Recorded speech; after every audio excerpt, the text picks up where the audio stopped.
All right, Josh. And so the same question for you, but I'm thinking, given that you're operating this hot market, it seems like you've got value to leverage. So, but what are the main things you need to get to a bigger scale or do more transactions?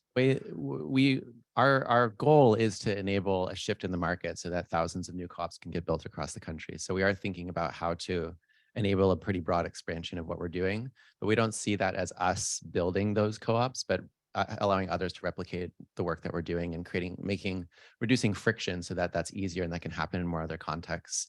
And we think about it a lot as in terms of the puzzle pieces of a development project, that you have land and capital and future residents, and you have the design, building, and construction of the projects. And often what you see is that a lot of players that would be doing development are often missing one or two puzzle pieces, but have a lot of the others. For example, the homeowner.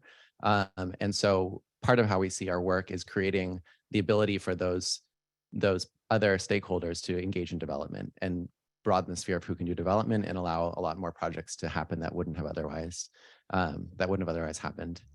And to do that, the important first step is really building a lot of demonstration projects, both to demonstrate that it works, that the idea can be executed and functions in the markets that we work in, and then also to decrease the perceived risks for financial institutions and more commercial lenders that we hope to engage in this space.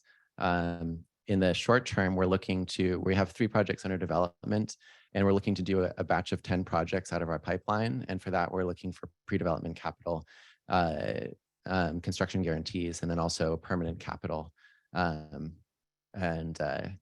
the pre-development capital, it's closer to traditional real estate investment sort of returns, like 7 to 10%. And for the longer term patient capital, we're looking at 5 to 10 year terms with 3 to 5%. So a bit more patient capital. Yeah. Capital is key, right? And one of the things that strikes me, and we were talking about this a little bit over lunch, was there's a tendency to always look to the private sector for capital for a good reason, but there's ways in which I think the work that you all are doing has to do with social investments that have a very long timeline for payback.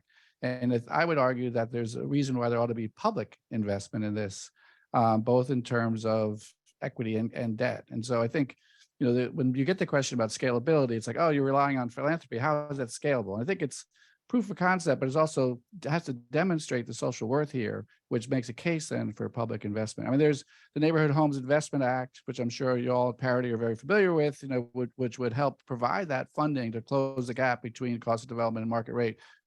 Having that as a source of capital would go an enormous way to help make your model much more scalable. To hop in there as well is